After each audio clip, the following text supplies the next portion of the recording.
Hello there, my lovelies. I know it's been a little while, and I have taken a good hot minute coming up with my other reviews on the Hellraiser series, but I felt like I would just take a little bit of a break and do a review on a film that was requested of me. As you can see by the title on, this lovely screen, we are talking about Killer Klowns from Outer Space. If you are wondering, this film was released May 25th, 1988. It has a runtime of 1 hour and 28 minutes, and surprisingly only got rated PG-13, even though probably should have been rated R. But we'll get into that in a minute. It comes with a sci-fi / horror of its genres, and it surprisingly got a high rating, in my opinion, for IMDb. IMDb tends to be a little bit harsher with its ratings. It got a 6.5 out of 10, which is very surprising.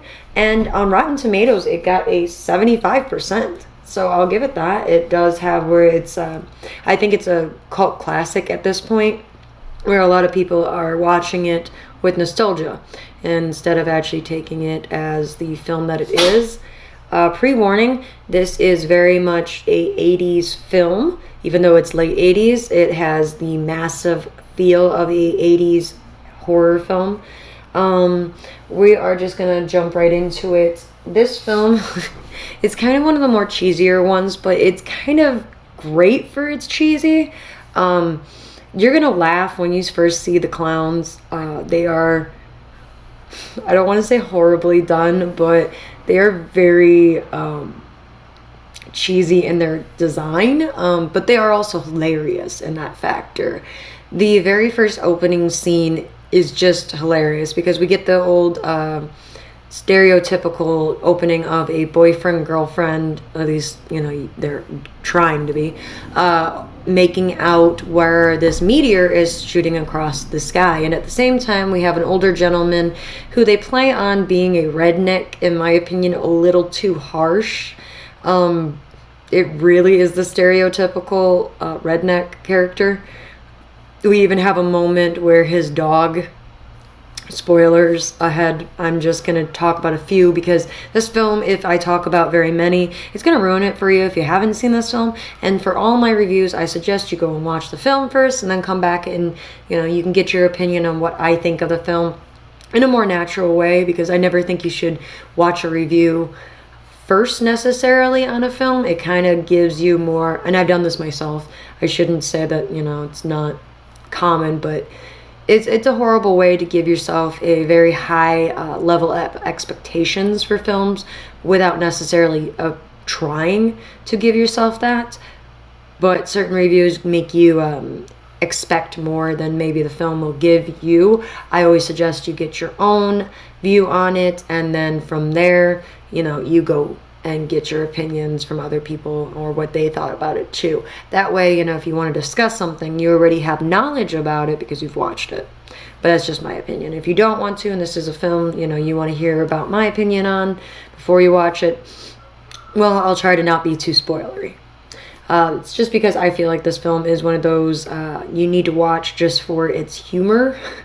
Which, in my opinion, if they would have labeled this as a humor or as a comedy film instead of just sci-fi and horror, it probably would have been marketed better and probably would have reached more of an audience. But it's just because it's not trying to be a comedy horror film. It just has these moments where it would have worked better as a comedy. For example, the main weapon that's used in this film is a cotton candy gun.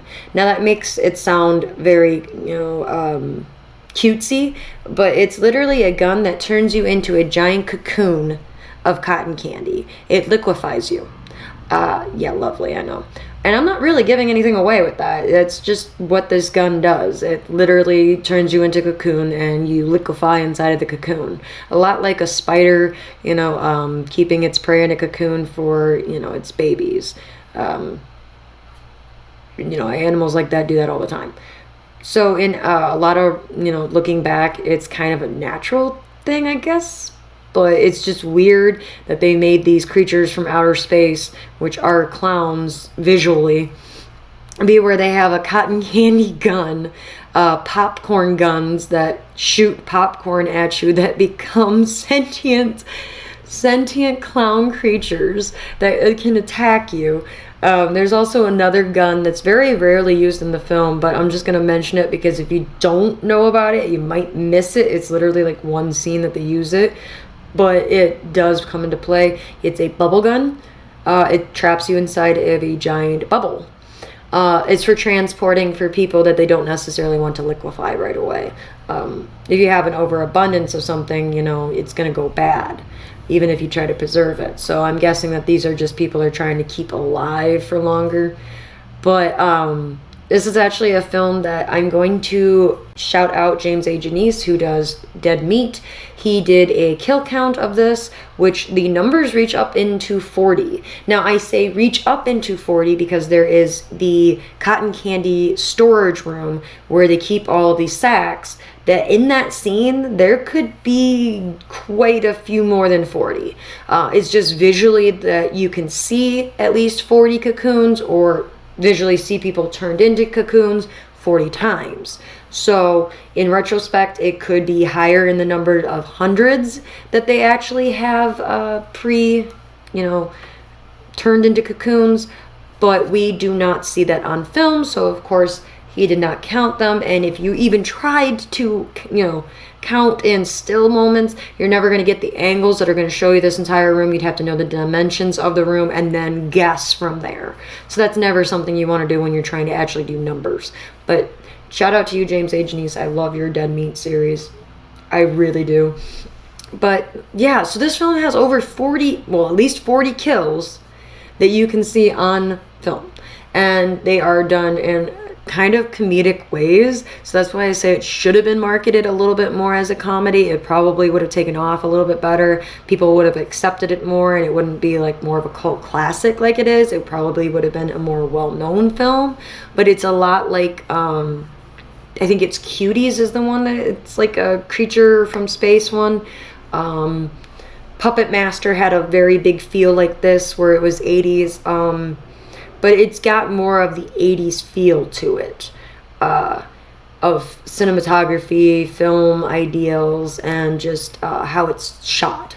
So go in it looking at a time, like I hate saying that because the 80s weren't that long ago, but look at it for its time that it was created, and then take your judgment on the film, because quality of film has quadrupled in how it's done in our cinematography versus then. We have where so much is more capable. Like they could have probably had these creatures look a lot more scary if they would have had our technology today. And I don't really think that this is a film that would do really well being remade at the same time. Like it's two young characters that are teenage age, even though I hate to say this, a lot of these teenage actors always are like in their 20s. So it just looks so out of place when you watch it. But when you deal with more of an adult topic, like, they're making out in the very beginning and, they're trying to go all the way. And like, that's a more adult theme. So you kind of have to have at least 18-year-olds. And tendency with, actors of that quality is that you're going to be placed in a role that you're probably a little older, in than you should be. You can look at a lot of films throughout cinema and see that happens often. But it's just like these two young characters who are dealing with literally creatures from outer space coming and trying to evade their town, and people being turned into cocoons of cotton candy and having their life force sucked out of them. And like, I'm really not giving you, I know, very much detail in this film, but that's purposeful because like if I give you the gist, if I tell you these characters' names even, like it's going to take away from you learning it while you're watching. But it is very campy. It's very 80s. It's very grainy in how it's filmed. I shouldn't say grainy. It's just harsher versus how we film today. So take that into account when you're watching this. It is a good film in its campiness. Like you want to watch it and you want to laugh more than you want to watch it and scream. So don't go into this thinking that it is a terrifying horror movie that you're going to be on the edge of your seat. Well, unless you're afraid of clowns. I mean, then I really wouldn't suggest watching a horror film with the name Killer Klowns in it, but that's just me. I really do hope that if you do watch this film, you watch it in a aspect of giving it a benefit of the doubt. It does not have a horrendous amount of story to it, which is why I haven't given any of the story. If I were, it would literally destroy it. You learn everything as you go along. It's kind of not a action-packed type of film. Like, you follow around certain characters and like you learn certain things through following these characters. You don't really get a whole lot of character growth or development. I wish you did. Like, the most you get is a relationship triangle of like the main character, one other character, and then the main male lead. Like, I shouldn't say, like, the two main characters are the female and male leads. But like the relationship that she had prior comes into play with one of the characters, and like that's the greatest character development you get. I'm not going to say who the character is. Again, it's more, more appealing if you just learn it as you go. It's not something that if you just go in there knowing everything, you're going to enjoy it. You don't want to know the story premise when you go into this one. You kind of just want to learn it, because if you do, you're kind of spoiling it for yourself if you go in with too much information. But it's definitely one that if you just are sitting around with a group of friends and want a good laugh or to make fun of, I shouldn't say make fun of, but it kind of is. Like, you're going to make fun of the campy jokes. You're going to make fun of how the characters, like the clowns themselves, look. You're gonna make fun of the horrible dialogue at some points. You're even probably gonna make fun of some of the acting in some points.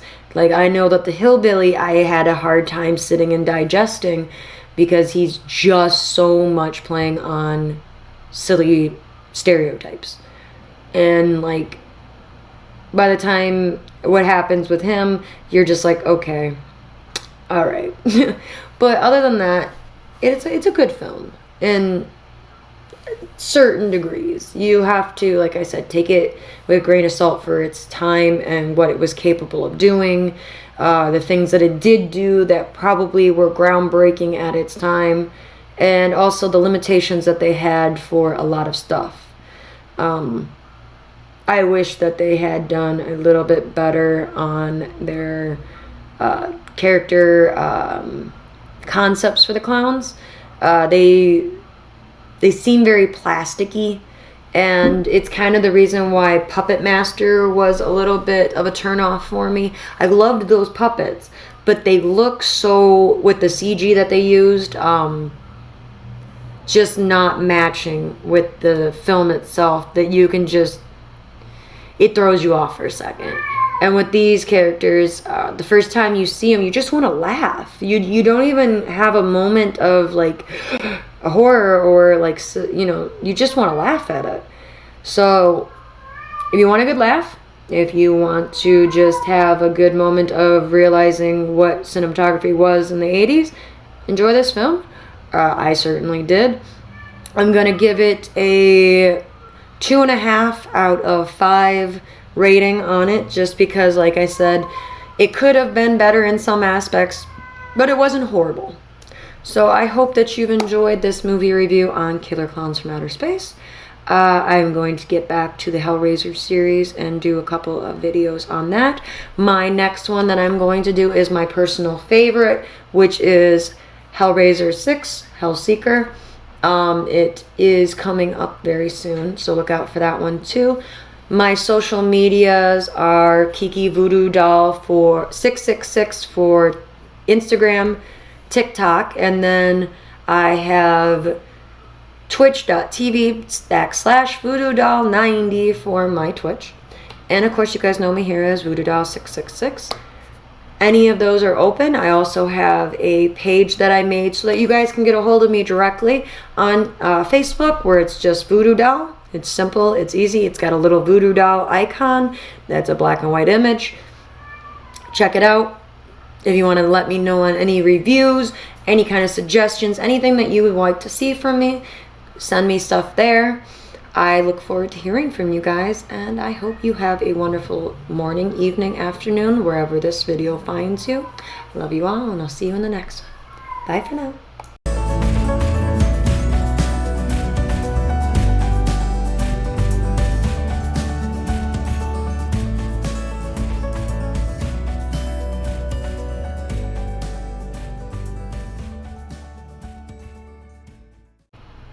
Hello there, my lovelies. I know it's been a little while, and I felt like I would change some stuff up. I know that I've been doing the Hellraiser reviews for quite some time, and I haven't gotten back to those. Oh, yeah.